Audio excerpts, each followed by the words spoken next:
দেখো বন্ধুরা, আজকে একটু সকালে বাড়িতে ভাবলাম যে একটু নিরামিষ করে আলুর দম করি। এগুলো তো মোটামুটি তোমরা সকলেই করো, সবাই নানাভাবে করো, তো আমার মনে হলো যে আমি যেমনভাবে করি তোমাদের সাথে একটু তুলে ধরি। তো দেখো, প্রথমে তো আমি আলুটা সেদ্ধ করে নিয়েছি, নিয়ে আমি আলুটাকে একটু ভেজে নিচ্ছি। এগুলো সকলেই জানো, তবুও আমি মনে হলো যে আমি যেমন করে করি একটু কেননা তোমাদের সাথে আমার পদ্ধতিটা শেয়ার করি। আগেও আমি বহুবার আলুর দম, একবার সম্ভবত আমার ভিডিও আগেও করা আছে।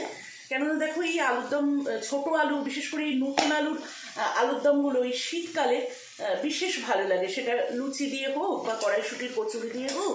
আজকে যেরকম কড়াইশুঁটির কচুরি করার প্ল্যান আছে, তো সেই জন্য সকাল সকালই আলুর দমটা আগে বানিয়ে ফেলছি।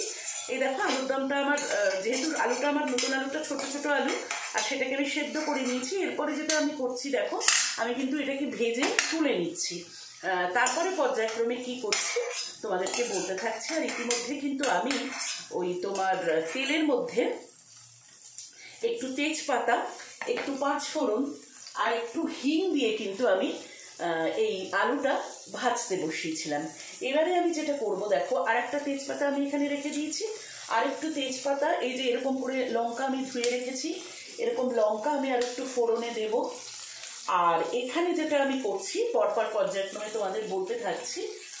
আপাতত আমার লঙ্কাটা একটু ভাজা ভাজা হোক।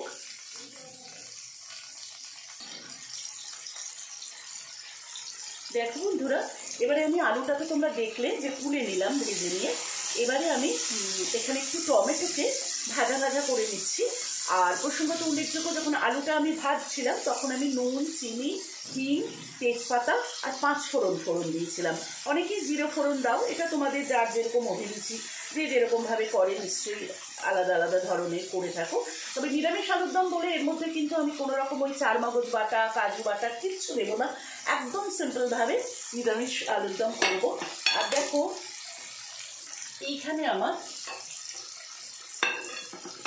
আমাদের যেটা তোমাদের বলি বারে বারেই, যে আমরা বাটা মশলাটা মিক্সিতে পেস্ট করে ইউজ করি। এই বাটা মশলাটার মধ্যে আমার আছে ধনে বাটা, জিরে বাটা, আদা বাটা, লঙ্কা বাটা। এগুলো কিন্তু সমস্ত এই বাটাটার মধ্যে আমার রয়েছে। আর এর মধ্যে আমি যেটা করলাম, এখন একটু হলুদ গুঁড়ো মিক্স করলাম, আর একটু আমি রঙের জন্য কিন্তু একটু কাশ্মীরি লঙ্কাটার গুঁড়োটাও কিন্তু ইউজ করব। দেখো, এই আমি মশলাটা এবারে দিয়ে দিলাম কষাটা হওয়ার জন্য। ভালো করে মশলাটা আমার কষুক। হ্যাঁ, আমি ইতিমধ্যে একটু কাশ্মীরি লঙ্কার গুঁড়োটা এখানে জোগাড় করে রাখতে ভুলে গেছি, আমি একটু কাশ্মীরি লঙ্কার গুঁড়োটাও দেব। দেখো, আমার এটা ভালো করে আগে কষা হোক। তোমাদের তো কী কী মশলা দিয়েছি আমি বলেই দিলাম। এই সিম্পলভাবে না, এই নতুন আলুর দমটা করলে, অর্থাৎ ছোটো আলুর, ভীষণ ভালো হয়। একদম কোনো মানে অন্যান্য ইনগ্রেডিয়েন্টস যেগুলো সাধারণত নিরামিষ হলে ওই চারমগজ বাটা, কাজু বাদাম বাটা ইত্যাদি দেওয়া হয়, সেগুলো কিন্তু কোনো কিছু দেওয়ার দরকারও পড়ে না। তবুও কিন্তু এটা অত্যন্ত সুস্বাদু হয়। সেটা তোমরা সকলেই জানো, লুচি, পরোটা। আর আজকে যেহেতু ওই যে বললাম কড়াইশুঁটির আলুর দম করবো। আর দেখো, এখানে আমি কড়াইশুঁটিটাও কিন্তু এবারে এর ভেতরে একেবারে দিয়ে কষবো। কেউ ইচ্ছা করলে আলাদা করে আগে ভেজেও নিতে পারো, আমি আর ভেজে নিয়ে আলাদা করে এই মশলাটা কষতে কষতেই আমার ভাজা হয়ে যাবে। আর দেখো, এইরকম না বড় বড় লঙ্কা, সেই আচারি লঙ্কা যেটাকে বলে, বড় বাজার থেকে নিয়ে এসেছিলো, তো আমি ভাবছি এটাও এখানে একটুখানি ভেঙে দিয়ে দেবো। একটা সুন্দর সুগন্ধ হয়তো তাতে ছড়াতে পারে। ট্রাই করছি এটা। এই লঙ্কাটা আমি আলুর দমে কোনোদিন আগে দিইনি, আজকে ফার্স্ট টাইম মানে দিয়ে দেখি কেমন হয়। দেখো বন্ধুরা, আমার কিন্তু মশলাটা তোমরা দেখতেই পাচ্ছ, প্রায় এই দেখো প্রায় কিন্তু কষা কষা হয়ে এসছে। হ্যাঁ, এবারে যেটা আমি করব, আর আমি বলেছি কিনা উল্লেখ নেই, মানে মনে নেই আমার, সেটা হচ্ছে আমি যখন প্রথমে সর্ষের তেলে এই ফোড়ন টোড়ন দিয়ে এই আলুটা ভেজে নিচ্ছিলাম, তখন কিন্তু আমি একটু সর্ষের তেলের সাথে সাদা বলছি, এমনি নর্মাল ঘি যেটা আমরা ভাতে খাই, সেই ঘিটা কিন্তু আমি মিক্স করেছিলাম। পরবর্তী পর্যায়ে আমি কি করব সেটা বলছি। দেখো, এবার যেহেতু দেখতে পাচ্ছ এই যে মশলাটা আমার এরকম কষা কষা হয়ে গেছে, এবারে কিন্তু আমি যে আলুটা তুলে রেখেছিলাম সেই আলুটা দিয়ে কিন্তু আবার আমি এই মশলাটা নাড়াচাড়া করব। কেন যেহেতু আমার মশলাটা কষা হয়ে গেছে। আর এই বারে বারেই বলছি, যেহেতু এটা একদম সিম্পল মানে ভাবে আলুর দম, ঘরোয়া ভাবে, কিন্তু খেতে কিন্তু অত্যন্ত সুস্বাদু হয়। আমরা তো পেঁয়াজ রসুন দিয়ে বলতে গেলে আলুর দমটা খুব একটা খেতে ইচ্ছা করে না। এই নতুন আলু প্রত্যেক বছর শীতকালে এলেই চেষ্টা করি এইভাবে সিম্পলভাবে একদম আলুর দমটা এইভাবে করা। হ্যাঁ, এতে কিন্তু টেস্টের কোনোই মানে কি বলবো ঘাটতি হয় না, উল্টে ভীষণ এই নিরামিষ আলুর দমটা খেতে ভালো লাগে।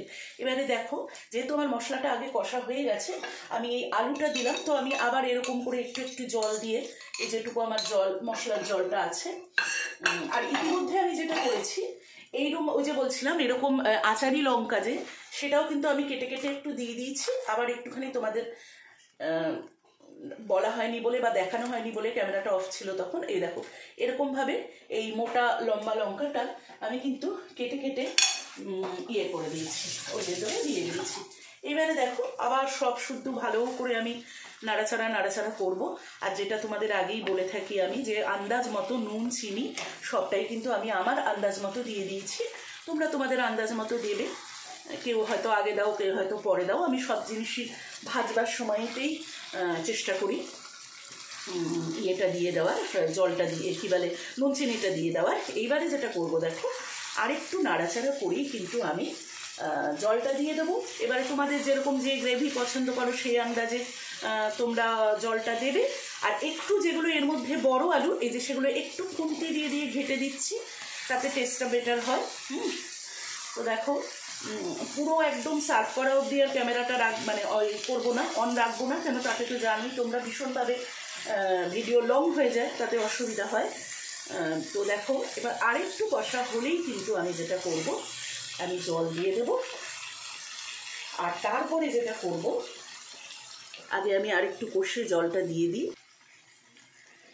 দেখো বন্ধুরা, আমার কিন্তু এই আলুটা দিয়েও ভালো করে নাড়াচাড়া হয়ে গেছে মশলাটা। এবারে যেটা আমি করব, এই দেখো আমি কিন্তু এবারে আন্দাজ মতো জল, যে যেরকম জলটা দিতে চাও সেরকম জলটা অবশ্যই দিয়ে দেবে। আমরা যেহেতু একটু আলুর দমটা গ্রেভি রাখবো, আর অলরেডি কিন্তু যেহেতু আমার আলুটা সেদ্ধই আছে, তবুও যেহেতু এই মশলা জলটার সাথে একটু তো রাখতেই হবে, তো সেই জন্য আমি এতটা পরিমাণে জল দেওয়া সমীচীন মনে করলাম। এবারে একদম গ্যাসটা ঢিমে করে একদম কমিয়ে দিয়ে আমি ঢাকা চাপা দিয়ে দেবো। আর তোমরা আশা করি দেখতে পাচ্ছ এতটা পরিমাণে জল কিন্তু থাকবে না, এটা তো টেনে নেবে। কেননা আলুর জিনিসটাই তো আমাদের জানি আমরা যে ভীষণভাবে জল টানে। তো এটা যখন আমার আরেকটু টেনে নেবে, এখন আমি সিম অবস্থায় একদম গ্যাস কমিয়ে রেখে দেবো খানিকক্ষণ, এবং যখন আমার মানে টেনে নেবে, একটু গ্রেভি হয়ে যাবে জিনিসটা, তখন কিন্তু আমি যেটা করব, আমি এখানে গরম মশলা দেবো না, যেহেতু আমি হিংটা ইউজ করেছি। দুটো গন্ধ আমার মনে হয় যে ক্ল্যাশ করে। বা আমি ধনে পাতাও দেবো না, কেউ ইচ্ছা করলে এই পর্যায়ে ধনে পাতা দিতেই পারো, কিন্তু আমি হিং আর গন্ধ মানে ঘিয়ের গন্ধটা একদম পরিপূর্ণ রাখতে চাইছি বলে আমি কিন্তু এখানে কোনো রকম ধনে পাতা বা আমি কি বলে ওটা গরম মশলা, এই দুটোর কোনোটাই ব্যবহার করছি না। তোমরা তোমাদের অভিরুচি নিশ্চয়ই দিতে পারো, যারা ধনে পাতা বেশি পছন্দ করো। এইবারে দেখো আমি এরকম করে, এই যে দেখো গ্রেভিটা হয়েছে, আরও যখন গ্রেভিটা আরেকটু ঠিক হবে তখন আমি কি করব, একটু আবার ওপর থেকে ঘি দেব, দিয়ে নামিয়ে নেব। তাহলেই কিন্তু আমার আজকে তৈরি হয়ে যাবে নতুন ছোট আলুর দম। এই যে দেখো আর একটু দেখিয়ে দিলাম। এবারে আমি একদম আগে একটু ফুটে যাক, তারপরে আমি একদম গ্যাস কমিয়ে দেব আর ঘি দিয়ে নামিয়ে নেব আজকে গরমা গরম নতুন আলুর দম, যেটা কিন্তু আমরা আজকে কড়াইশুঁটির কচুরির সাথে খাবো। তো চলো বন্ধুরা, আজকের ভিডিওটা তাহলে এখানেই রাখি। তোমরা সকলে খুব ভালো থেকো। আর একটাই তোমাদের কাছে আমার আবেদন, সেটা হচ্ছে তোমরা যারা আমার চ্যানেল ফলো করো বা যারা ফলো করো না, আমি তাদের কাছে আবেদন করব যে কোনোভাবে যদি আমার ভিডিওটা দেখতে পাও, প্লিজ একটু লাইক কমেন্ট করো, একটু শেয়ার করো, তাহলে আমার খুব ভালো লাগবে। তাহলে আমি আজকে নতুন আলুর দম আপাতত এখানেই বন্ধ করছি। এটা আমার আরেকটু কমিয়ে হোক। ভিডিওটা রাখি। সবাই খুব ভালো থেকো। Tata, by.